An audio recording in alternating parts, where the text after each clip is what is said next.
Hey guys, welcome to another in-depth strategic analysis here on the channel. Today, we're going to delve into the basements of geopolitics to understand why, despite all the political rhetoric and threats of rupture we hear in the headlines, there's an invisible reality that keeps the United States chained to Europe. What you're about to hear isn't a political opinion, it's a military engineering and logistics analysis of the greatest security trap ever built in human history. The question echoing in the Pentagon corridors isn't whether the United States wants to leave NATO, but whether they can physically do so without collapsing their own global defense capabilities in less than 48 hours. Imagine for a second that the order for total withdrawal were signed today. What would happen to the fleet of fighter jets patrolling the Middle East? Where would the thousands of wounded soldiers in combat zones vitally dependent on hospitals on German soil go? What you will see in this video is that NATO has ceased to be merely a paper alliance and has become the central nervous system of American power, and cutting that nerve could mean unprecedented strategic paralysis. The fury we see in recent speeches about the lack of investment from European allies hides a technical secret that few TV analysts mention. The United States' war machine has been designed over 80 years to operate from other countries' backyards. When we look at a world map, the distance between the American East Coast and the conflict points in the Persian Gulf or Eastern Europe is a logistical abyss of more than 10,000 kilometers. For a giant like the C-17 Globemaster or a squadron of F-35s, the Atlantic Ocean isn't just water, it's a drain on fuel and time.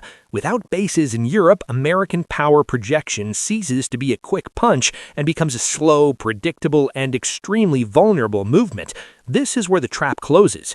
Every runway at Ramstein Air Base, every communications terminal on Italian soil, and every ammunition depot in Poland are, in fact, extensions of American territory that the United States cannot simply pack up and take home on cargo ships. The legal debate over whether or not the president can unilaterally revoke the treaty is just the tip of the iceberg, because the real barrier lies not in the courts, but in the concrete and fiber optic infrastructure. If the United States decided to abandon the alliance today, it would not only be leaving partners behind, it would be abandoning its transatlantic bridge. Consider Lajes Air Force Base in the Azores. That small piece of land in the middle of nowhere is the only reason the American Air Force can sustainably reinforce the Middle East. Without Lajes, the cost of in-flight refueling would rise to astronomical levels, and crew fatigue would make critical missions virtually impossible. It's a domino effect, where the first piece is a political exit, but the last is the total loss of the ability to intervene where American interests are at stake.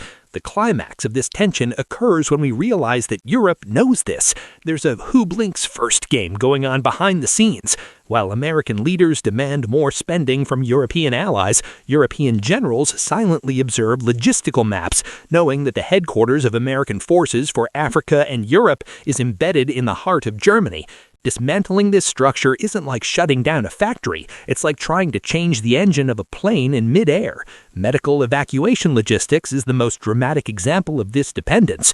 Currently, if a Marine is hit in an operation against Iran or anywhere in Africa, his life depends on a direct flight to the Landstuhl Regional Medical Center in Germany. Without NATO, where would these men be taken?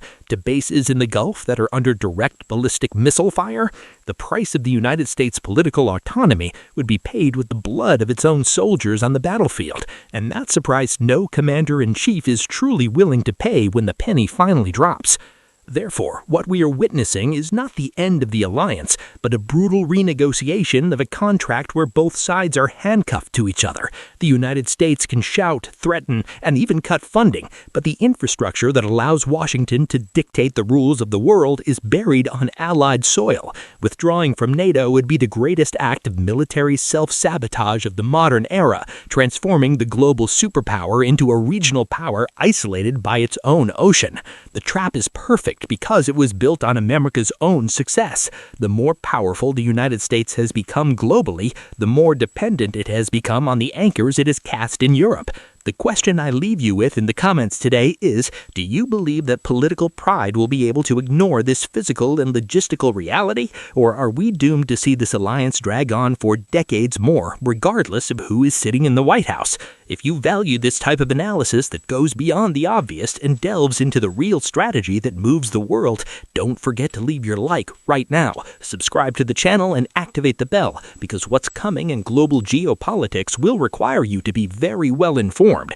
Share your opinion below. Should the U.S. risk its global logistics for total independence, or is NATO a necessary evil for the survival of the superpower? Your participation is what drives this debate.